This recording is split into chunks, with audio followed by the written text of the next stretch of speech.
resucita, viene a los apóstoles y les da poder y autoridad para que vayan y hagan discípulos. ¿Estamos aquí o no?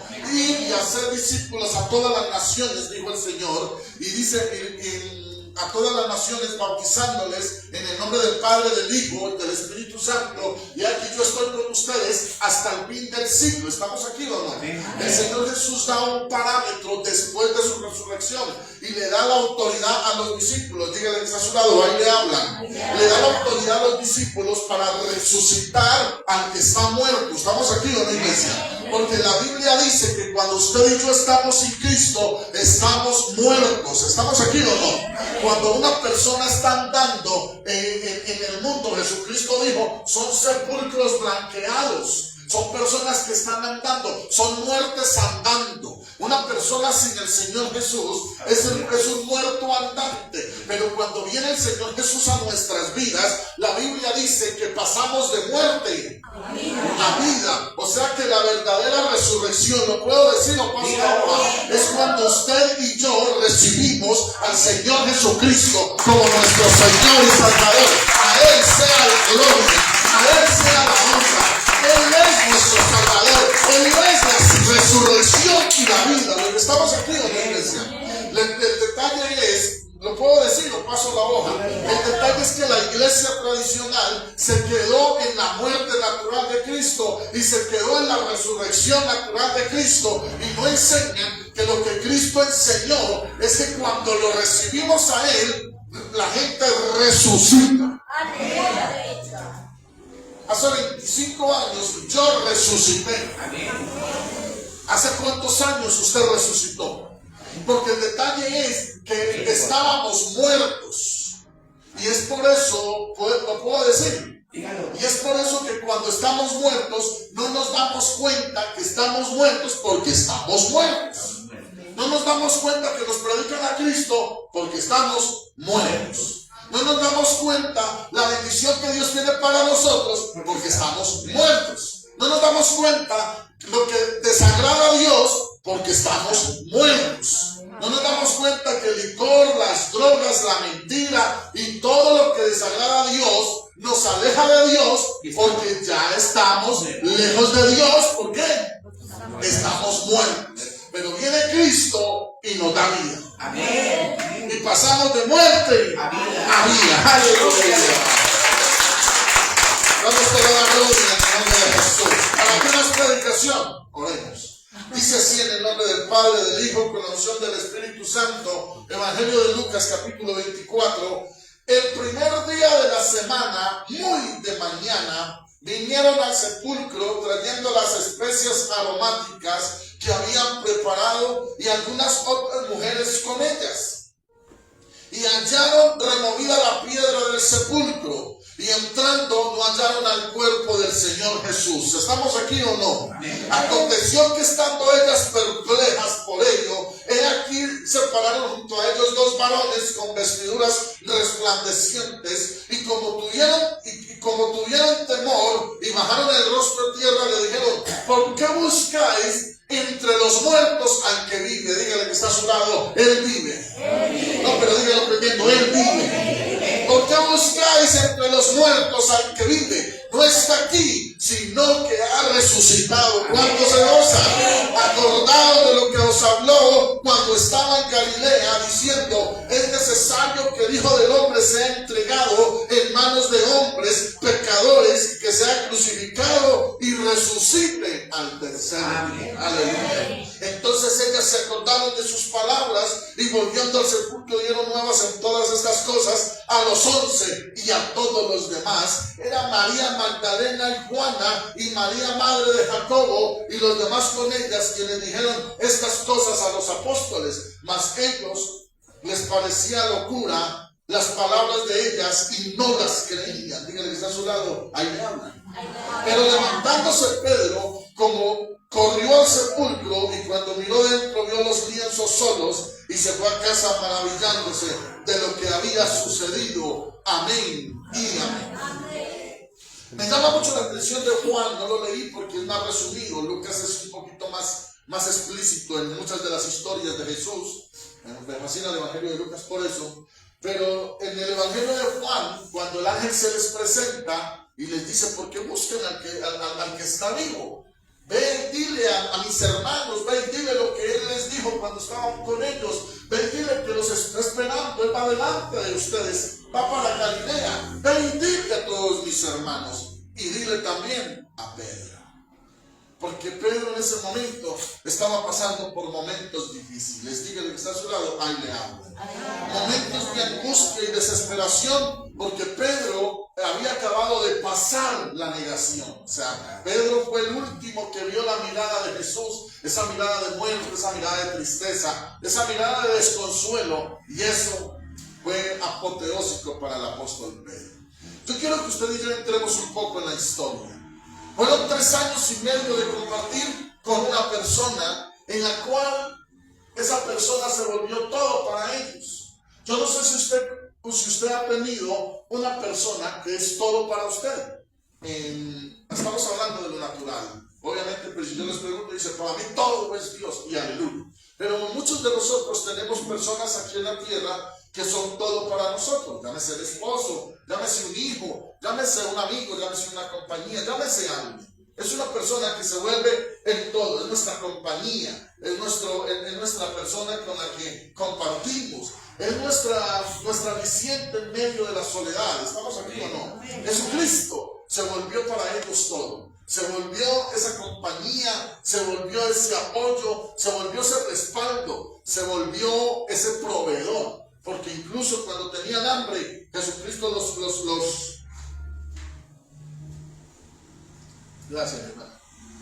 Jesucristo los sorprendía con tremendos milagros. Fueron 3 años y medio compartiendo con alguien que se paró al frente de los endemoniados, se paraba así porque él era el que tenía la autoridad. Cállate, sal de él, fuese estropeada, fuese dañada de alguna manera. Fue su mentor, fue su tutor, fue su proveedor, fue su protector. Fueron personas que anduvieron con él y se enseñaron a esa compañía. En el transcurso de los 3 años y medio, él les decía lo que iba a suceder con él. Entre otras cosas, voy a Jerusalén, cuando ya estaba acercándose a Jerusalén, voy a Jerusalén y me atraparán y me van a poner en la cárcel y me van a hacer un montón de cosas, pero tranquilos, que esto es necesario que pase. En una situación de esas, Pedro se levanta y dice, no, yo no lo permitiré. Y él le dice a Pedro, apártate de mí, Satanás, porque me está haciendo piedra de tropiezo. Dígale que está a su lado. A veces es necesario el momento difícil para poder llegar al tiempo de la bendición. A veces usted y yo no entendemos ese momento difícil. A veces usted y yo no entendemos cómo Dios está moviendo y está cuadrando absolutamente todo. Pero todo está bajo un designio, bajo una asignación de parte de Dios necesaria para usted y para mí. ¿Lo creemos o no? Ahí es donde entra esta historia, donde entran esos discípulos, donde entran esas mujeres, Juana, María Magdalena. Ahí nombran a María, la madre de Jacobo, que es la madre de Jesús. Esa María se unió a este grupo después de la muerte, o sea, desde la pasión de Cristo. María, su madre, empezó a ser ahí, pero ella no fue acompañante de Jesús los 3 años y medio. Sin embargo, ella sabía quién era Jesús. Ella sabía cuál era el propósito del Señor Jesús desde que era niño. O sea, que era una fiel creyente del Señor Jesús. De repente sí, seguidora, según algunos escritos de la Biblia, lo pone entredicho porque muchas veces o algunas veces la Biblia relata que ella venía y lo buscaba y decía, ¿quiénes son los que son mi familia? Sino los que hacen la voluntad de mi Padre. Y dejó a su mamá y a sus hermanos esperando afuera.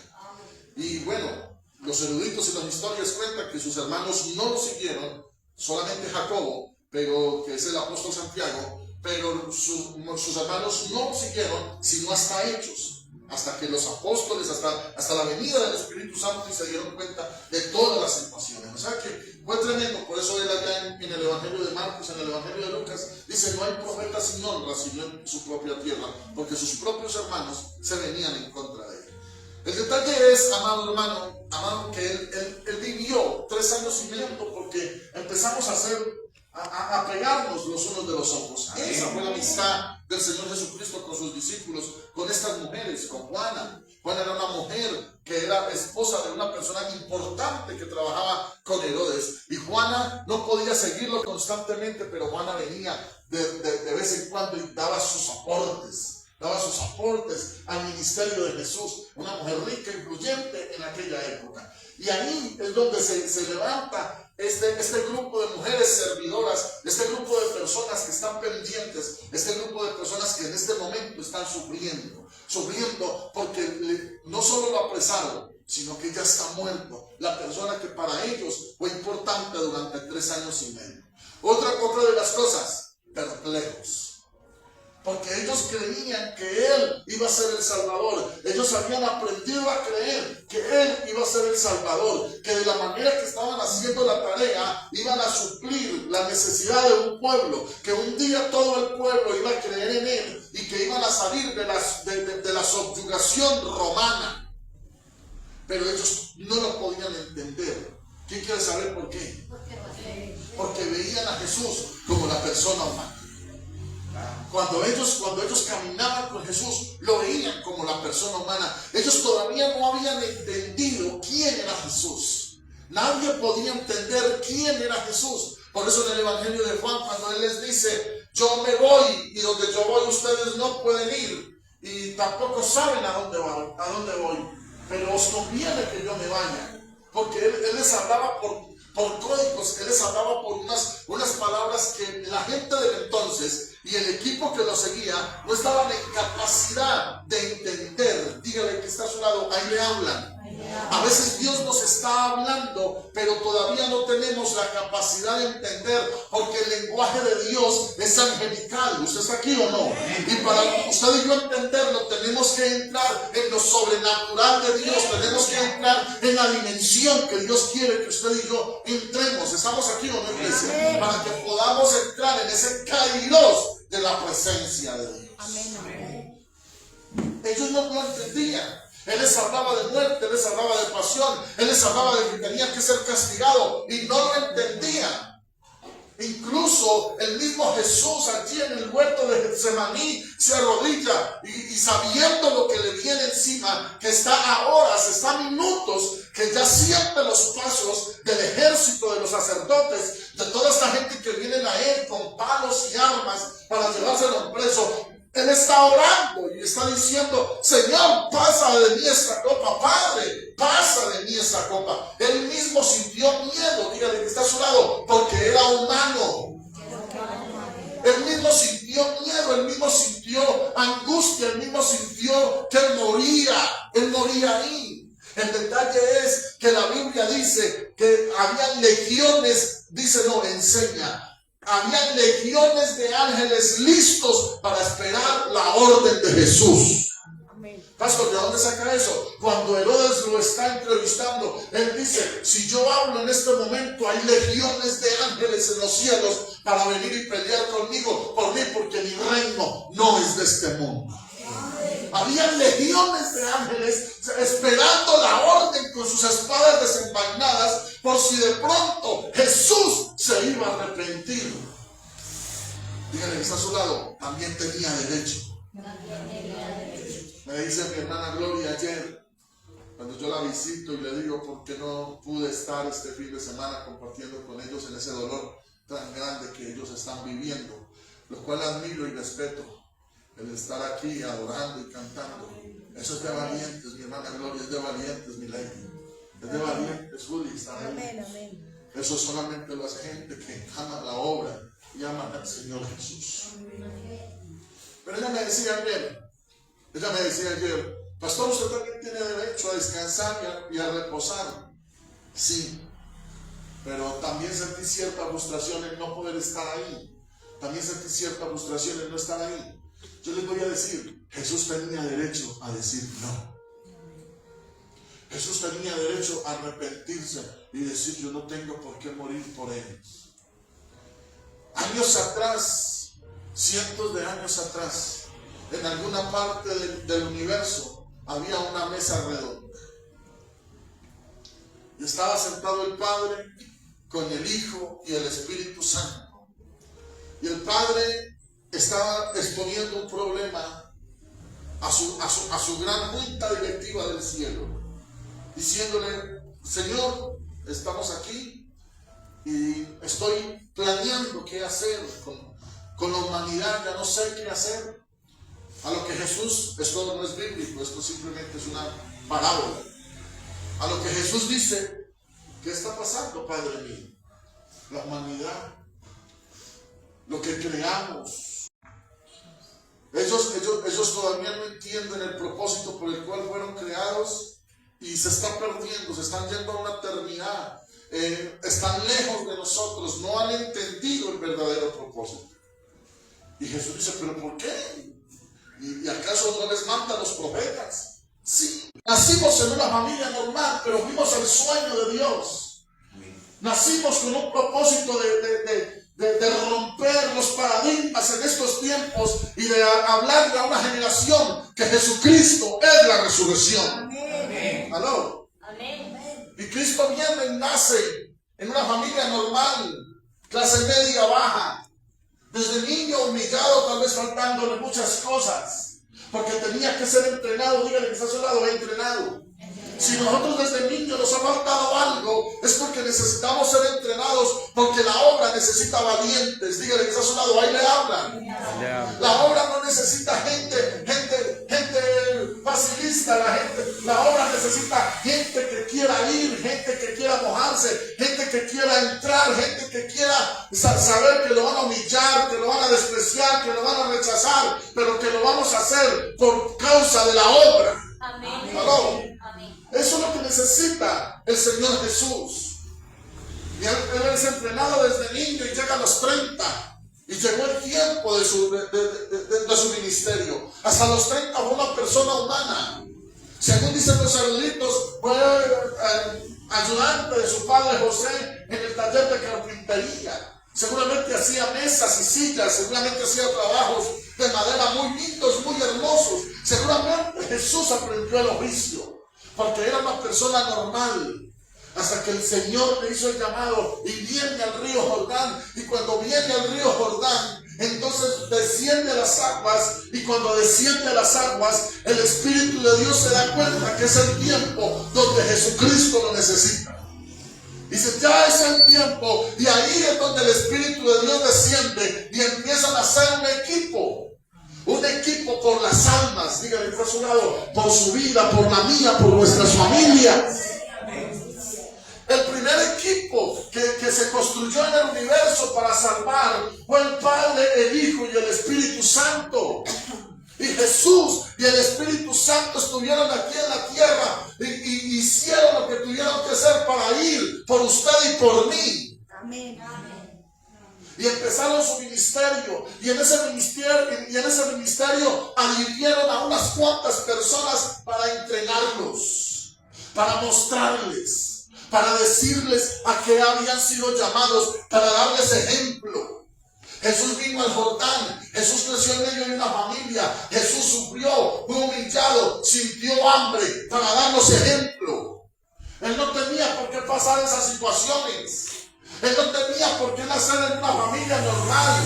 Él no tenía por qué faltarle alguna cosa. Él no tenía por qué morir por usted y por mí. Sin embargo, lo hizo porque su amor es grande. Amén. Porque su amor es infinito. Porque tiene lo más grande y poderoso para usted y para mí. Sin embargo, vino. Hizo amistad con unas personas, los apegó, les mostró, les enseñó. Pero esas personas no estaban en capacidad de entender que un día se iba a ir. Cuando llegó el momento de la pasión, cuando llegó el momento de apresarlo, ellos no entendieron.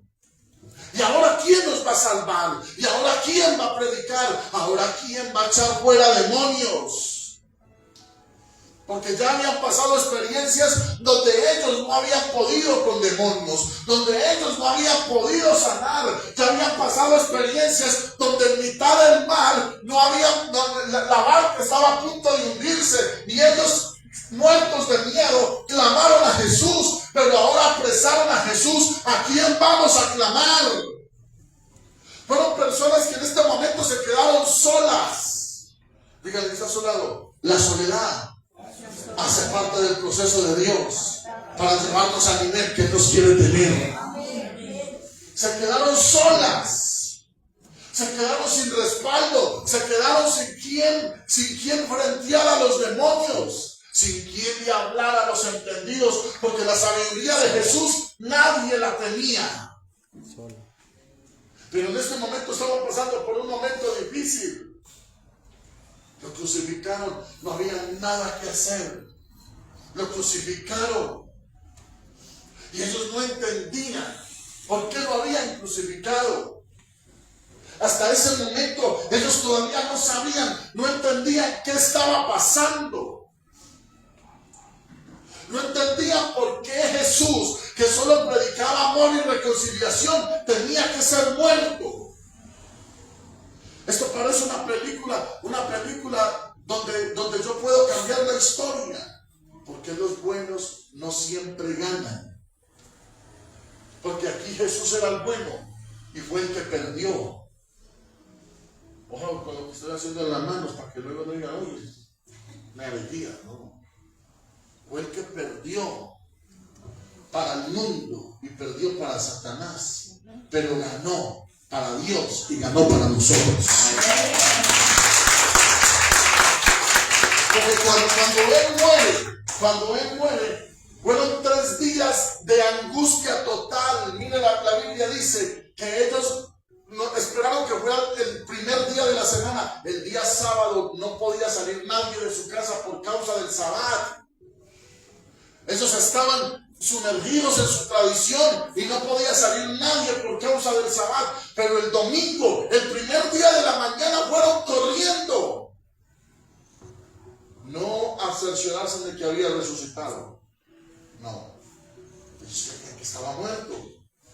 Ellos fueron a cerciorarse, a llevarle especias aromáticas que el día viernes no alcanzaron a untarlo. El muerto tenía que untarle especias aromáticas para que fuese más duradero para poderlo conservar. Y esas especias aromáticas, ellos madrugaron el domingo, ellos estaban aquí en su mente, creyendo que ahí iban a ver el cuerpo, porque para ellos había muerto.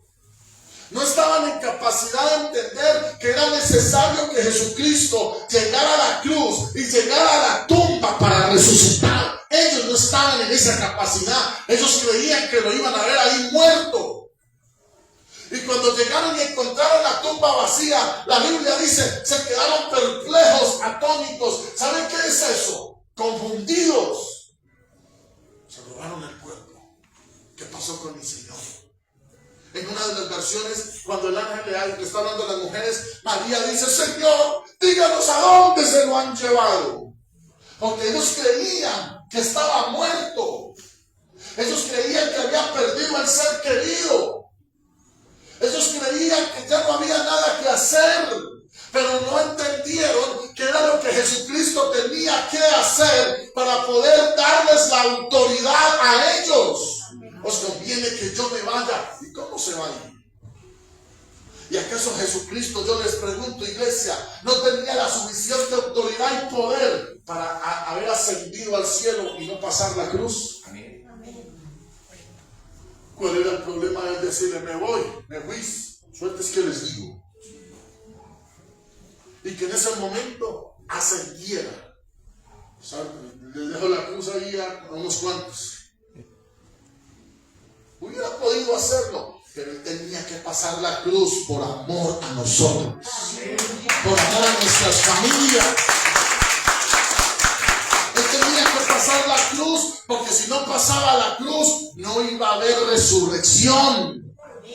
Y la resurrección es lo que nos da la autoridad y el poder a usted y a mí. ¿Por qué buscan entre los muertos al que vive? ¡Guau!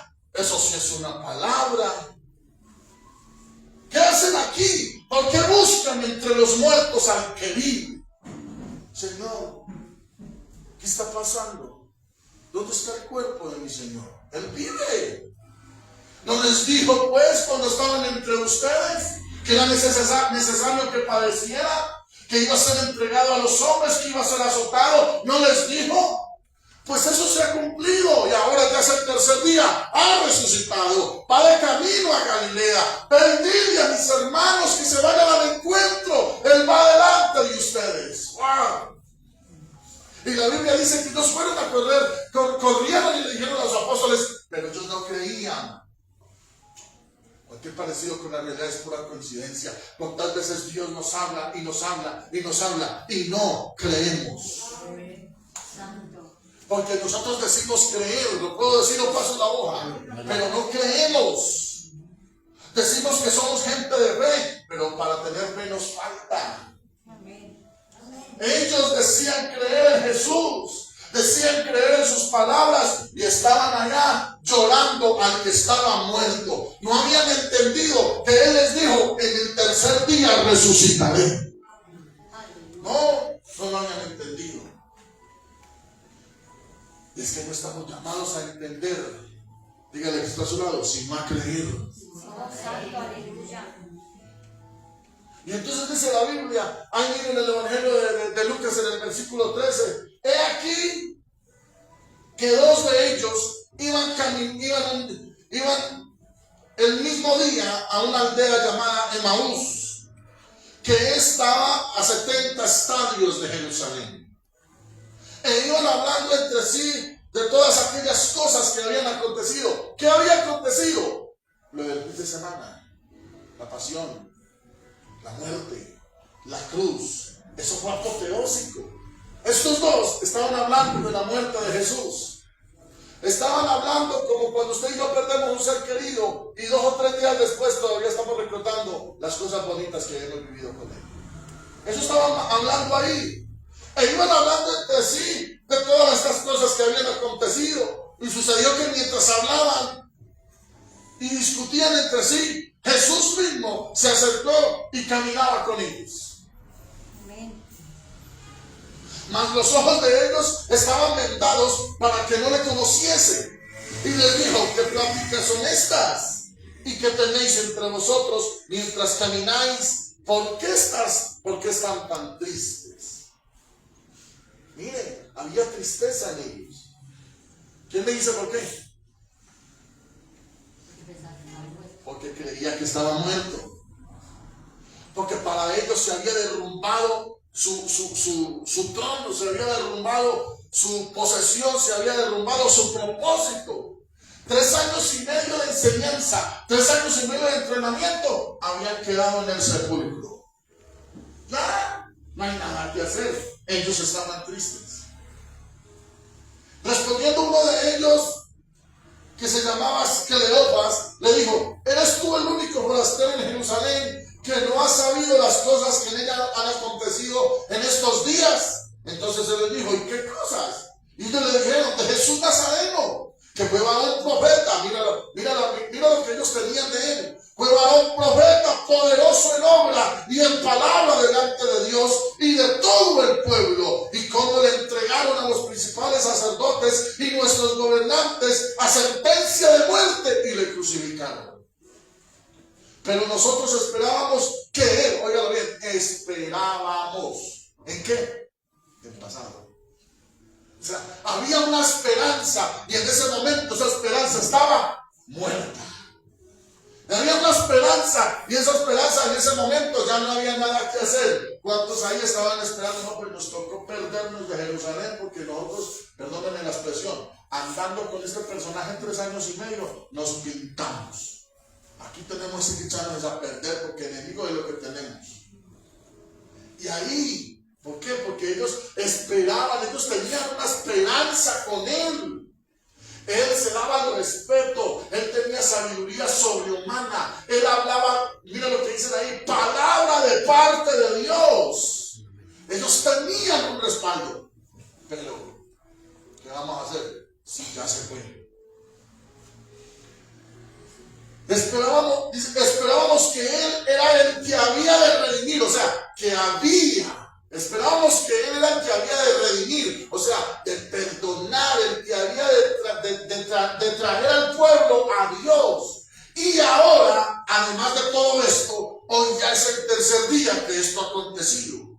aunque también nos han asombrado unas mujeres de entre nosotros, las que antes del día fueron al sepulcro, y como no hallaron el cuerpo, vinieron diciendo que también habían visto visión de ángeles, quienes dijeron que él vive. O sea, una conversación de personas que vivieron con Jesús, pero no muy convencidos, que digamos. Y fueron algunos de los nuestros al sepulcro y hallaron así como las mujeres habían dicho, pero él no le vieron. Es como iban a ver, Dios mío. Pero ellos no entendieron. Ellos no entendían. Y mira lo que le dice el Señor. Entonces él les dijo: oh insensatos y tardos de corazón, para creer todo lo que los profetas han dicho. No era necesario que el Cristo, diga conmigo, el Cristo, padeciera estas cosas y que entrara en su gloria. Y comenzando desde Moisés y siguiendo por todos los profetas, les declaraban todas las escrituras lo que de él decían. Llegaron a la aldea donde iban y él hizo como que iba más lejos, mas ellos le obligaron a quedarse diciendo: quédate con nosotros porque se hace tarde y el día ya ha declinado. Entró pues a quedarse con ellos, y aconteció que estando sentado con ellos a la mesa tomó el pan y lo bendijo y lo partió y les dio. ¿Cuántos se gozan? Entonces le fueron abiertos los ojos y lo reconocieron, mas él desapareció de la vista. A la mesa. Oye, se les presentó, estuvo con nosotros hablando unos minutos, venía con nosotros. ¿Cómo no lo reconocimos? ¿Saben por qué no lo reconocieron? Porque el entendimiento nos trae la falta de entendimiento nos trae ceguera. No nos permite ver lo que Dios tiene para usted y para mí. Andrés, lo que viene para el 2026 es grande. No nos permite ver lo que Dios ya declaró para ese ministerio, porque en la falta de entendimiento no nos permite ver lo que Dios desató sobre su vida, familia y ministerio. Pero hoy se suelta ese nuevo tiempo de gloria. A veces la preocupación, a veces el dolor, a veces la angustia, a veces la desesperación no nos permite ver lo que Dios tiene delante. Ellos 3 años y medio y no entendieron cuando Jesús les hablaba: es necesario que el Cristo padezca. Y oigan bien que aquí viene una revelación. La digo como pasó la hoja. El Cristo quiere decir el ungido. Y ellos decían que creían en Jesús, pero no creían en el ungido. Porque cuando él decía: es necesario que el Cristo, le estaba diciendo que el ungido padezca. Y ellos seguramente pensaban en el ungido de David, en él. O sea, no tenían un entendimiento para saber que él se estaba refiriendo a ellos. Los evangelios dicen, cuando él les habla de esta situación, los evangelios explican, pero no entendían que él les hablaba de sí mismo. Ellos no entendían que cuando él hablaba de la muerte, que cuando él hablaba del padecimiento, que cuando él hablaba del sufrimiento, hablaba de sí mismo. Ellos no entendían, no tenían la capacidad. Pero ¿cómo lo van a entregar? ¿Pero cómo va a morir? ¿Pero cómo que va a resucitar? No entendemos. ¿Lo puedo decir? A veces, por eso es que nuestras bendiciones se dilatan. Porque ¿sabe cuándo las entendemos? Las tenemos. En otras palabras, venimos a creer cuando la vemos. Gracias, mi hermana. Y decimos creer, pero ay, no, Señor, no me contesta, me abandonó. ¿Por qué será que es así? Porque no hemos entendido, no entramos en esa dimensión de Dios. Se nos dificulta porque nuestra naturaleza humana nos dificulta entrar en la dimensión de Dios. Cuando Él hace rato, desde que usted y yo conocimos a Cristo, nos pasó de muerte a vida. Hace rato deberíamos estar en ese nivel de gloria. Hace rato deberíamos estar caminando en el poder de gloria del Señor Jesús. Pero nuestro entendimiento, que muchas veces es arrastrado por nuestros pasados, nuestros sufrimientos, nuestros qué dirán, nuestros, y si será esto, y cómo será esto. Es que yo conozco a Jaime, un tomatragos, ese que va a decir verdad. Ese es un tomatrago, mujeriego, mal esposo, mal padre. ¿Ese qué va a decir? ¿Por qué? ¿Lo puedo decir? ¿Lo paso la hoja? Porque cuando usted va y predica, no ven al ungido, ven al del pasado. Y eso miraban de Jesús. No ven lo que Dios está haciendo hoy, ven lo que el diablo hizo ayer.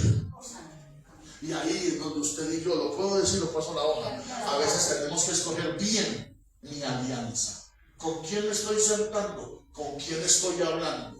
Porque usted puede hablarle a alguien de las glorias del Señor Jesús. No, de maestro. Usted no sabe quién es ese hombre que le está hablando allá. Un mentiroso, un ladrón. Trabajé con él allá en las estaciones de servicio. Le decían el profe. Ahí le decía Pablo. El profe.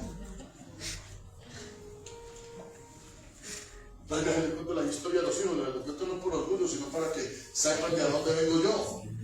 ¿De dónde vengo yo?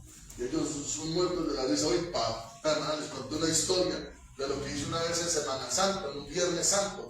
O sea, Semana Santa era bueno porque todo el mundo viaja.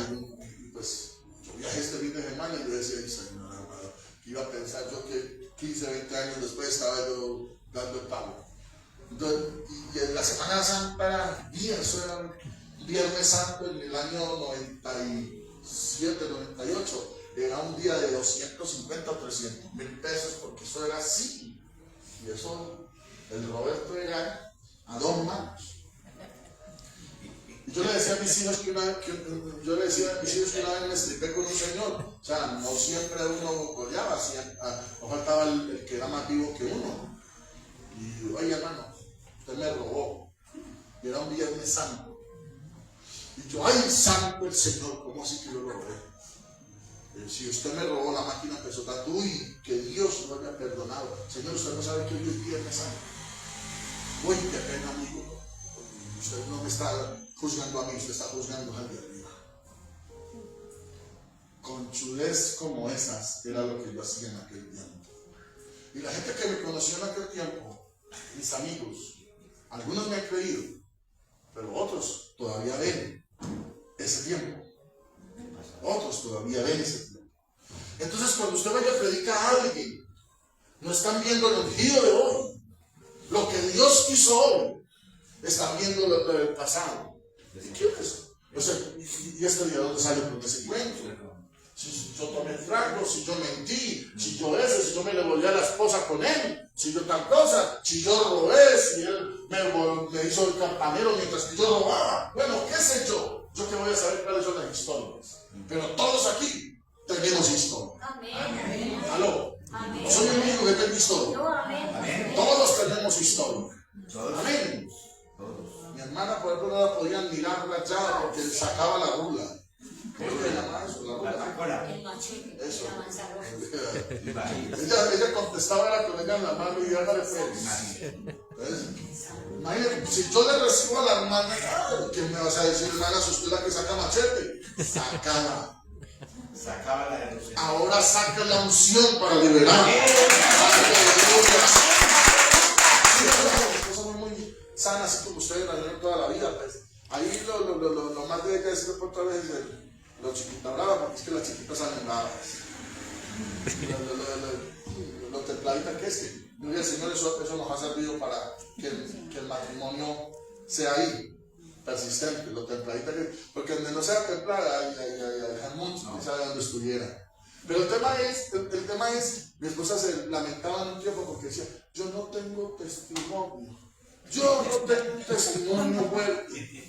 Hay gente que dice que salió del robo, que salió de la prostitución, que salió de la mentira, y yo no tengo testimonio. No, pues denle gloria al Señor, que no tiene testimonios tan fuertes. ¿Sí?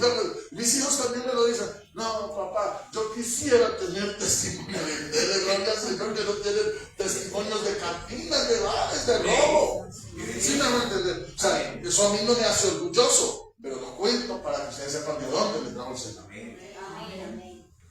Entonces, me comentaba Juli y Davis esta semana junto con mi cuñado Javi, que les contó una historia del tiempo en que nosotros nos nos conocimos. Y como yo era de mensajoso, andando con la chaqueta y con las gafas y todo ese cuento. O sea que veía mucho Rambo y mucho Schwarzenegger, entonces yo me las creía. Yo Terminator, entonces yo me las creía. Y aparte de eso, que mis amistades eran pesadas. De eso no se creía el fuerte, el chan. ¿Cómo es que dice mi esposa? El balcón. Entonces el tema es que pasan esas historias y se quedan. Y se quedan. Y entonces no ven el ungido, ven el de esa época. Y eso le pasaba a los discípulos. Veían, mira que ellos decían, y nosotros creíamos que Él era el que iba a redimir. O sea, ya no hay nada.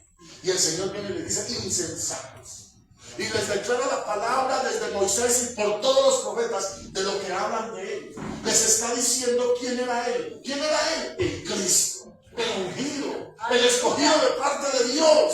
Y les habla desde Moisés y por todos los profetas quién era Él y que era necesario que padeciera. ¿Estamos aquí o no, iglesia? Y les habla y les dice, tenga lo suyo y tenga lo suyo y tenga lo suyo. ¿Sí me hago entender? Y cuando se dan cuenta que quién es Él, ¡ay! Es el Señor Jesús, es el ungido. ¡Pam! Desaparece para volver a quedar más angustiado que antes. ¡Ay! ¿Cómo quedamos de lado? ¿Cómo es que delante de todo lo que hablamos? Pero mire lo que decían ellos. Y se decían el uno al otro, no ardía nuestro corazón en nosotros mientras nos hablaban el camino y cuando nos abría las escrituras, y levantándose en la misma hora volvieron a Jerusalén y hallaron a los 11 reunidos y a los que estaban con ellos, que decían, ha resucitado el Señor, verdaderamente ha aparecido a Simón. Entonces ellos contaban las cosas que les habían acontecido en el camino y cómo les habían reconocido al partir el pan. Amado hermano, la verdadera resurrección no es la que Cristo padeció hace 2000 años. La verdadera resurrección es cuando usted y yo lo hemos conocido y cuando Él alberga nuestro corazón. El corazón suyo pasó de ser de piedra a ser de carne, porque Jesucristo hace parte en ese corazón. Pero la verdadera resurrección es cuando usted le abre las puertas y le dice, Señor, aquí estoy. ¿Estamos aquí o no, iglesia? Me regala 2 minutos más. La verdadera resurrección no es que usted pase de ser el más pecador al más santo. La verdadera resurrección es cuando reconocemos que lo necesitamos a Él. Amén. ¿Aló? Amén. La verdadera resurrección, porque usted y yo puedo resucitar hoy y mañana volver a caer. Pero ya estoy en el proceso de resurrección. Ya estoy en el proceso de bendición. Ya estoy en el proceso donde Él empieza a hacer. La verdadera resurrección es cuando yo le digo que este corazón ya no me pertenece, le pertenece a Él. Que esta vida ya no me pertenece, le pertenece a Él. Que mi cuerpo ya no me pertenece, le pertenece a Él. ¿Estamos aquí o no, iglesia? Esa es la verdadera resurrección. La verdadera resurrección es cuando usted le dice, Espíritu de Dios, porque los discípulos, por eso ve que les dijo, no se pueden ir de Jerusalén. La verdadera resurrección, lo puedo decir, lo paso la hoja, es cuando usted está listo para servir. Aleluya. Amén, amén. Con esto estoy terminando. Es decir, que apenas voy batalizando. Una Biblia en batalizar demora 1 hora. La verdadera resurrección es cuando usted y yo nos disponemos a que Dios haga de adentro hacia afuera. Es cuando cuando dejamos que el Espíritu de Dios arda, y que Él arda, no por arder, sino para servir, para ser útiles en el camino de Dios, para ser útiles en lo que Dios quiere hacer para nuestras vidas. ¿Aló? Porque mire lo que dicen ellos, no ardía nuestro corazón. Es decir, la prédica de Jesús, lo puedo decir o paso la hoja, tiene que traer fuego ardiente entre los huesos. La prédica de Jesús, la palabra de Dios, tiene que traer un fuego que arde en nuestras vidas y que no nos permita estar quietos y hacer discípulos a todas las naciones. Yo no me puedo quedar quieto. Yo me quemo si me quedo quieto, dice el apóstol Pablo. ¡Ay de mí! Si no predico el evangelio. ¿Aló? Ahí es donde está la verdadera resurrección, porque si usted resucita para quedarse sentado, no ha resucitado.